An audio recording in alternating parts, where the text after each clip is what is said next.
An anime isn't the kind of thing one person can make alone. Even delegating tasks like music and promotion away, the amount of work required for every single frame is too much to ask of anyone. Brilliant individuals like Rapparu are able to make short, minutes-long videos, and students frequently create crude but impressive graduation projects of the same scale. But anything larger than that is simply unreasonable to expect. It's just not viable.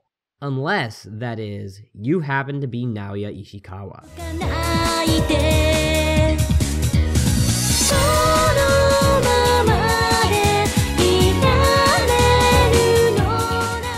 Naoya Ishikawa is not the most well-known person in the anime industry, and it's not hard to see why. His works are near universally short, independent little pictures that aren't going to show up before Western eyes, unless you're really fond of deep diving the Anime News Network and My Anime List staff pages. The one TV anime he's worked on has been completed by a whopping 3,500 people on the aforementioned website. Many of his pieces require an Anime Bytes account to track down, and some of them can't even be found there, especially not with subtitles. The only work of his with any notoriety is one Kuttsukiboshi, a 2-episode OVA that's only talked about by hardcore Yuri fans, the exact kind of people who'd have issues with some of the developments in that work. At best, Ishikawa can be called divisive. At worst, he'd be classed a nobody. But his idiosyncrasies as an animator and a director are deeply interesting, and I'm frankly shocked I didn't learn about him sooner given my own proclivities. After discovering him, I went out and interviewed him myself. So let's take a look at the many interesting facets of his career, as we try to piece together why he's never caught on beyond Japan's borders.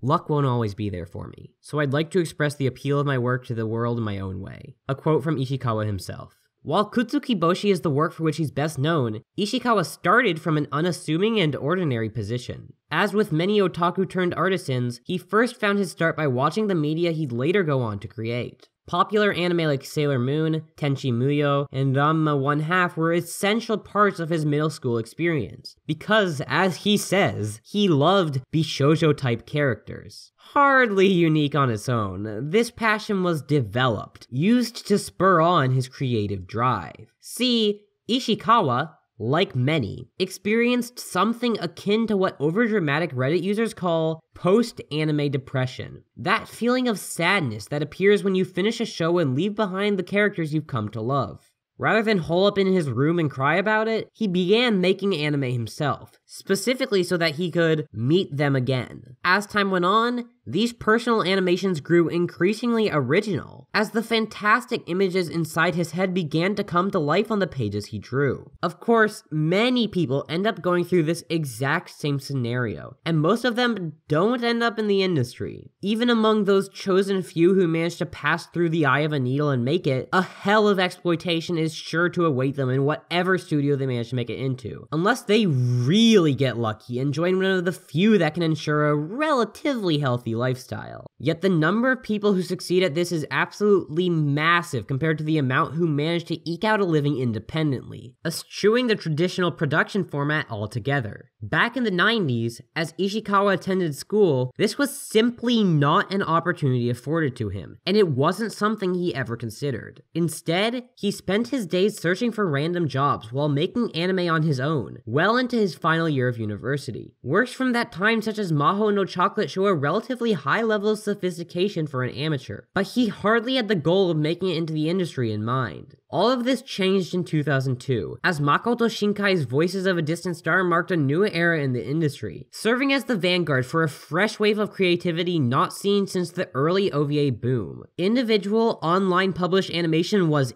in. You could make money on a 20+ minute anime created on a laptop at your parents' house now. Aspiring creators were no longer constrained to doujin manga. The web generation had begun to show itself, and Ishikawa, always an otaku, was quite aware of Shinkai's monumental leap. As he says, after learning that an independently made anime could turn into an actual product, I stopped job hunting and kept making anime for fun. His graduation project would not have to be his last work, a final hurrah before the grind of Japanese corporate life overtook him. There was a potential future here, and he did not hesitate in the slightest to make a reach for it. Yuri was not something Ishikawa was aware of when he first gravitated towards anime. While shows like Sailor Moon may have planted images in his head of the love between female characters, it took longer than that for him to discover the genre itself. When he did, though, it became a fixture in his creations, something sure to pop up in anything he placed his mark on. This happened with his watching of Steel Angel Kurumi, a long-forgotten TV show whose second series was notable for amping the Yuri elements up to 11, creating one of the first girls' love anime in the process. From here, he was hooked. The first evidence of this, and the first of his works that can be meaningfully discovered, is in his short graduation project, Maho no Chocolate. While it's mostly a boring het romance, the main character's father, who happens to be voiced by Ishikawa himself, explicitly says that the only one she's allowed to date is her best friend. But this pales in comparison to his later focus on the genre. By 2004, Ishikawa had clearly come into his own as a lover of girls' love. His short anime, Dochimo Maid, isn't exactly stellar, but it shows a keen interest in seeing girls kiss, and frankly, who can't relate to that? From this point forward, almost every time he put pen to paper, a pair of girls were sure to pucker their lips. So why was that? Well, the reason is quite simple. As Ishikawa says, he wanted to become a female character himself, which is frankly so relatable that it hurts. He enjoyed romance as a genre, but struggled with drawing men due to his greater connection to women. So upon being introduced to the genre by the aforementioned Steel Angel Kurumi, his problem evaporated. And by this point, he was already drafting up plans for what would go on to become his most well-known project, a little doujin work called Kuttsukiboshi. One of the most curious aspects of Ishikawa's early portfolio is how crude it all is. Not in a purely technical sense of the term. Imprecise art is the norm among those fresh to the profession, and it would be stranger if he were to emerge a perfectly formed artist. No, what stands out is that his works simply were not good. Listen, there are a lot of creators who I'm shocked to see so little discussion of. Rapparu's early work was outstanding and showed evidence that they could go on to be as talented as they've displayed themselves to be at this point. And the fact that basically no one talked about them before my video is a travesty. Ishikawa's tale is totally different. Maho no Chocolate, Dochimo Maid, these are not works that seem to precurse later masterpieces. They make it clear he had some degree of skill, for sure. It takes a lot of effort to put out a 12-minute animation on your own, and that shouldn't be disregarded. But there's almost no sign within them of future talent, perhaps because Ishikawa did not have an amazing knack for creating genius works. What he did have, however, was a heck of a lot of perseverance. Kuttsukiboshi is a work that Ishikawa had been planning for almost as long as he had worked seriously on his animation. Capturing many of the ideas he had wanted to make in past periods, he went through a 5-year span of planning before actually getting a chance to work on it, finally starting up for real around 2008. The process was not easy for him. As he admits, he got distracted watching anime at his own house, an experience I'm sure many of us can relate to. So he rented out a studio with some friends where he could concentrate on his creation. But from here, concentrate he did. By 2010, this work of his fantasies was complete, a 20-minute OVA that he could proudly display to the world. Alongside it came a number of doujinshi, portraying the same characters as the anime, though often in different contexts. Always sure to be cute and slightly indecent. At long last, Ishikawa began to see serious attention. With the help of people posting his animations to Nico Nico, a method that allowed many online creators to gain their much-deserved recognition, he began to garner some level of success. Furthermore, he was assisted by the fact that Yuri is not amazingly common in anime, and was even less so back in 2010, allowing Kuttsukiboshi to immediately capture a niche demographic. Of course, its cliffhanger ending, with one of the main characters being caught having sex with her brother, was greatly off-putting to most of said community, but that wasn't enough to deter many viewers from returning for the sequel. What stands out as the most interesting trait of Kuttsukiboshi to me is not necessarily what it says about Ishikawa in itself. While the focus on a highly sexual, barely non-pornographic Yuri story, full of absurd twists and bizarre leaps in logic, paints a vivid picture of his psychic space, it's the reaction I want to hone in on. The earlier mentioned elements were more than enough to put off scores of Yuri aficionados. I certainly think it brings down the work myself. And the conclusion to the second part, which has the two lovers teleport to an alien planet out of fucking nowhere, is not exactly what I would call good writing,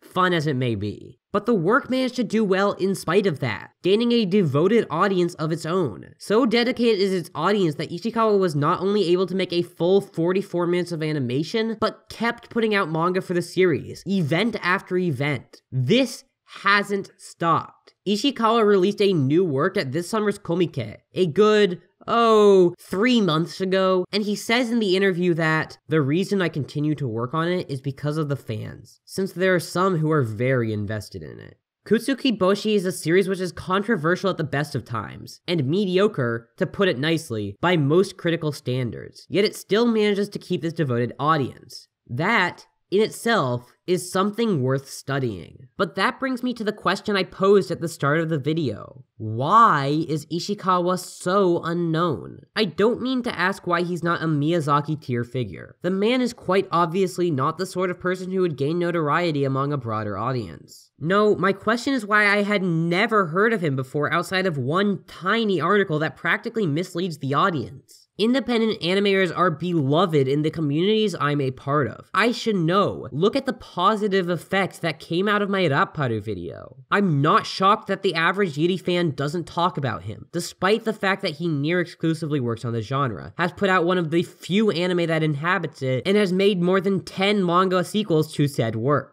I also understand why he's not discussed among more production-oriented folks. For as impressive as a 44-minute solo animation is, his works can hardly be called the most refined. And there are others doing what he does with more technical skill. What I can't understand is how, sitting in the intersection between these two communities, I never managed to hear about him. Had he stopped at Kuttsukiboshi, that could make some sense. It would still be bizarre, of course, but without the doujinshi in his future works, I could comprehend a lack of interest in the creator of this wacky, problematic, but deeply fascinating Yuri anime, even if I wouldn't share said apathy. What makes no sense is how he still went unaddressed given what came next. Rural communities are not doing well in Japan. Revitalization projects are omnipresent, but in most cases, they've borne little in the way of tangible effects. These are beginning to show up in anime too. Just look at Sakura Quest, Lu Over the Garden Wall, or Action Hero and Cheerfruits. Hell, even this season's Zombieland Saga counts. Population decline, which is having negative effects on the entire nation, hits these villages and towns the hardest. Young people are rarely born to the aging populace, and those small few that are tend to go off to the larger cities, where the chance at a good job, while perhaps lower than it used to be, is at least present. Only 7% of Japanese still live in rural areas. A whole quarter of these places have populations which are majority 65+, and many of these villages are just disappearing, surrendering themselves to nature, and being reincorporated in order to last just that little bit longer. Capitalism and slowing birth rates have destroyed these communities, and while issues like this plague most post-industrial nations, especially those with lower immigration rates, Japan is in a particularly bad spot. All of this is due to serious structural causes that can't, in any meaningful way, be reversed, at least not through band-aid solutions. But it's more than understandable why these regions, in their desire to maintain their home and way of life, try to find methods that will keep the residents around and bring new ones to the area.